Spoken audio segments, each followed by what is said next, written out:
विमानतळाचं आज पंतप्रधानांच्या हस्ते उद्घाटन होतंय आणि याच निमित्तानं आता या सगळ्या फलकांवरती दिबा पाटील यांचं नाव लावण्यात येत आहे। आणि याच संदर्भातले अपडेट घेऊयात आपले प्रतिनिधी अक्षय भाटकर यांच्याकडून। अक्षय, कशा पद्धतीने सगळी तयारी सुरू आहे?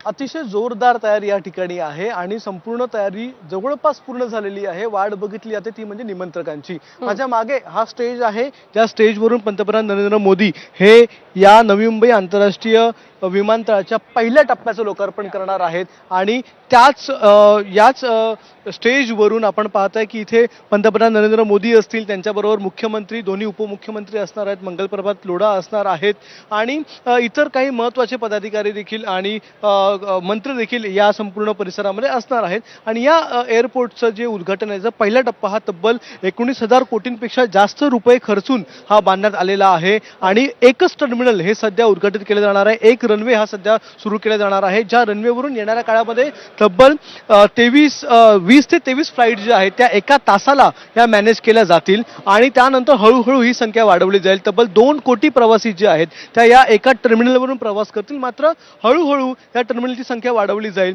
आणि आपण पाहताय एक चित्र देखील या ठिकाणी लावण्यात आलेलं आहे, एक फोटो लावण्यात आलाय की येणाऱ्या काळामध्ये हे 4 टर्मिनल जे वेगवेगळे आहेत ते कसे असतील। 4 वेगवेगळे रनवे आहेत, त्याला 4 वेगवेगळे टर्मिनल आहेत, त्यामुळे प्रचंड मोठ्या प्रवासी क्षमतेचं हे एअरपोर्ट असणार आहे। तब्बल 15 कोटी प्रवासी या एअरपोर्टवरून प्रवास करू शकतील। याच्याबरोबरच एक कार्गो हब देखील या एअरपोर्टमध्ये असणार आहे, जे सध्या तरी कोणत्याही भारतीय एअरपोर्टमध्ये नाही आहे। त्यामुळे कार्गो हब आणि दुसऱ्या बाजूला JNPT, त्याचबरोबर प्रवासी वाहतूक असं सगळंच एकत्रित आणण्यात आलेलं आहे। आणि हे पहिलं एअरपोर्ट आहे ज्या एअरपोर्टला वॉटर ट्रान्सपोर्टेशनची कनेक्टिव्हिटी देखील असणार आहे, त्या एअरपोर्टला मेट्रोची कनेक्टिव्हिटी असणार आहे, त्याला लोकलची कनेक्टिव्हिटी आहे आणि रस्त्याची कनेक्टिव्हिटी तर आधीपासून देण्यात आलेली आहे। त्यामुळे नवी मुंबई आंतरराष्ट्रीय एअरपोर्ट जे आहे ते येणाऱ्या काळामध्ये भारतातलं सगळ्यात मोठं एअरपोर्ट बनेल।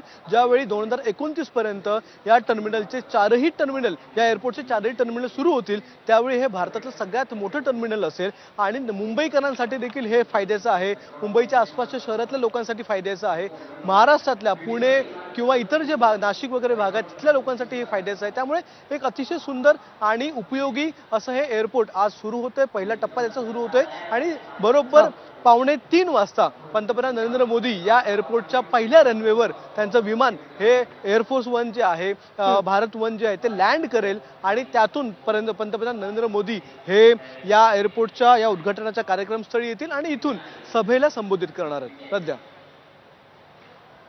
अगदी धन्यवाद अक्षय या संपूर्ण माहितीसाठी। तर अगदी काहीच तासांवरती आता नवी मुंबई विमानतळाचं उद्घाटन येऊन ठेपलंय।